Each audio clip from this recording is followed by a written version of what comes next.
So the koi are thinking, what the hell's he up to now? I'm gonna blow torch. Don't advise to try this at home. Now it's time for the tarpaulin. Right, I need to get on the pond roof to get it fixed down. And give it a little trim to get the angle right. Coming on. It's only temporary, so it doesn't have to be important. James, what are you doing up there? It's getting warm in here now, boy! Well, it's all systems go. It's a dangerous game if you don't know what you're doing. We got the professionals in, just fit it just slightly above this height. Lovely. Don't forget about your earth, see? Always remember the earth. My sister! Everyone wants to know, that's me sister. Right then, one plug switch here. Everything's got its own trip. I've literally just got home from work. Basically, I want to make sure that the pond's completely covered. Fiberglass in a pond, spending all of the money on fiberglass in and taking a chance that something might go wrong. I've ordered up some bits from Screwfix. It has cost me 140 quid, but what is 140? Stephen's about, look. Stephen! It's 140 quid to make sure that the structure of the pond as a fake temporary roof so I can get on with the fiberglass in is minimal payment to take a chance on the day that it does rain or doesn't rain. It's not worth taking the chance. Yeah, I don't want to put all the fiberglass in and then it piss down with rain and I can't do the job, or halfway through the job it starts raining. I need to make sure 100% I've got a cover over the pond, and let's just crack on with the video. So yeah, I've had a Wix delivery. Basically what I've got 3 sheets of the 9mm OSB. These were £19 a sheet. And then I bought myself some stud work. This is basically the cheapest timber because it's only temporary. So it's just to make a structure. Stud work timber, 2.4 metre lengths. I bought 10 of them. The structure going along the top to hold the OSB up. I've actually got 3 of these. One of them's just sat on the pond. These lengths are 3.6. What the plan is, I'm just gonna structure straight off of the fence. 1, 2, 3 coming up. Run the stud work straight up. 2 either side or 3 either side, 2 at the front, and then whack the OSB on the top. So that's enough yibbity yabbada. I need to get the Makita out and I need to crack on before it gets dark because the rain's due later on tonight. That's the drill driver, Dad. Right, mate, just making our way across. There, son, sending home, boy. Got him? Yep. Sending home, boy. Coming on. It's only temporary, so it doesn't have to be important. Turn. Happy days. Right, so Rambo's up there, but we got the 3 supports along the top.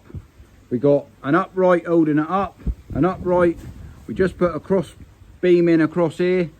And all we're gonna do now is put some OSB board on.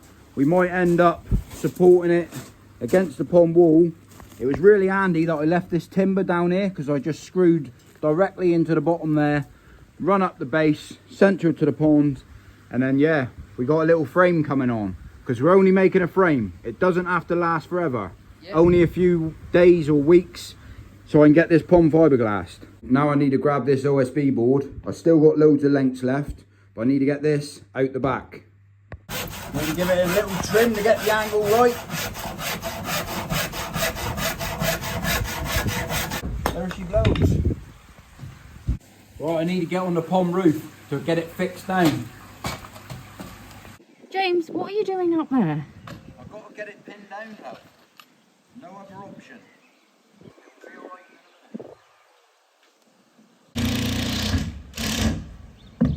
You right down there, Jake? Yeah. What's on, man? That's a lot of weight you're putting up there. Yeah, it'll be alright. When I build stuff, see, I build it to last. Even though this don't need to last. Now it's time for the tarpaulin.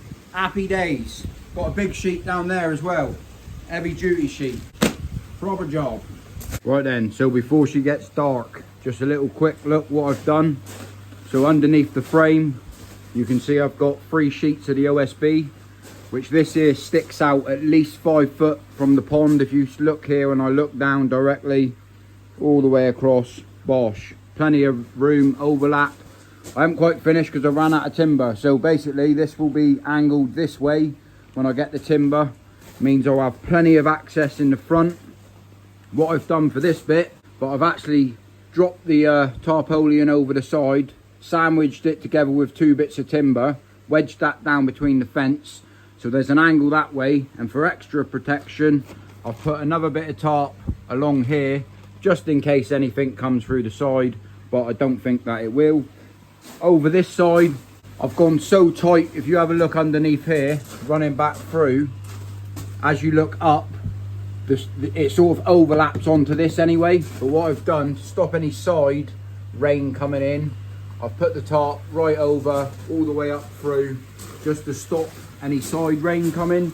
But on the very top, I've structured it down as best as I can. You can see everything slopes off, and then the next job I'm going to hammer it with some water just to see if anything comes through.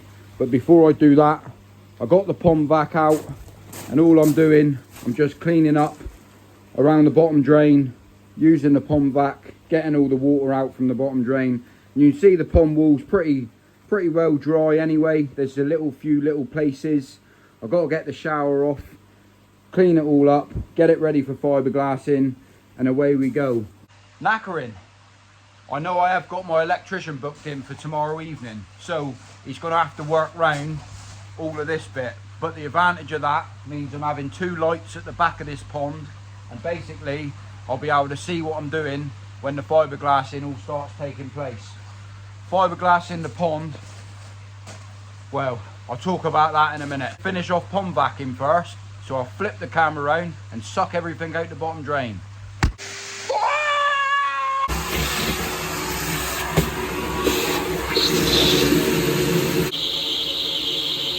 Right, so these things are an absolute terrible for doing weeds. I've had it in the shed and I've not been using it. So the koi are thinking, what the hell's he up to now? I'm going to blow torch all of the damp spots just to give it a helping hand, ready for the weekend. Yeah, buddy! This will give it a bit of a helping hand, won't it? You should feel the heat coming off of this bad boy, sat in all this cover. Warming it right up, son. It's getting warm in here now, boy. Look out now, son. Well, that's the best way I've found of doing it.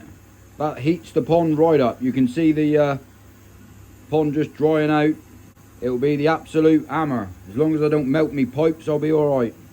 Don't advise to try this at home. Health and safety first, but I'm the koi whisperer. Right, so I just pulled back the cover because electrician's about to turn up. So I've got the box open already, and yeah, just a little bit more access so we can see what we're doing the electrics into here. Well, it's all systems go. We got the professionals in, we got them in. He's whacking up the electrics for me. Happy days. Right then, so one little thing that I do, obviously the pumps have been shut off, the whole filter shed's been shut off, but you can still see I've got air in the pond, and the power pack that I have will run this air in the pond for at least 8 hours. So it's what you call happy days. How's it going in there, Shag? It's going. Yeah, so to be fair with you guys, doing electrics, you got to know your limits. You know, building a pond as such, you can lay a brick. If you make a mistake, you can knock it off. Certain jobs, you got to know your limits, and to be honest with you, it's a dangerous game if you don't know what you're doing. So if you're gonna get your pond, get some electrics put in, get it done professionally, get the job done properly, and you ain't gonna electrocute yourself at the same time. We'll be training you up to be an electrician though, won't we, boy? Yeah. Because that's one thing we need, is an electrician in the family. What are you doing there, Jake? What are you doing, James? I'm just making a, don't know what it's called, but it's to hide all the piping. Copex. Copex. Good job Bradley's here, innit? Never do a job on your own, you don't know what you're doing. You've got to know your limits. It ain't very often that I'm someone's bitch but today I am. Lovely. I don't think that's straight, babe. It will be in a minute. God, you're spending ages doing that one bit. Listen, give me half a cow and I'll show you what to do. I'm trying to hold it back. Battery's dead already. Go and get another one. So it's been like, what, half an hour, and is that as far as you got? God, you know what it's like, don't you? Bradley, you wouldn't hire him, would you? No comment. This looks a bit dodgy, me being on my knees and this low to this, doesn't it? You know what I'm saying? I know I was being his bitch, but I ain't. Why are you down there? There she blows. We're getting it in. Yeah. There she is. We're in. Alright, can you get me another clip then, Anne-Marie? 6 across. What are you doing now then, love? I just where I want the two lights to be, because that's where the shower's going to be when it's all said and done. Because I'm 18 there, look. And I'm 18 there. One's going to be there, isn't it, I reckon? Up in there. 18. Get the lights going in, innit? That's the other boy! Look out now then! Don't forget about your earth, see? Always remember the earth. Get on the KFC, that's me sister. Everyone wants to know, that's me sister. She's in the film now, look. Back! Get on the KFC! Right then, we're all done. So I've got me lights there. Obviously, time the filter gets up, you'll see the finished product. But basically, got it all in this trunking. I've got one plug switch here, all working.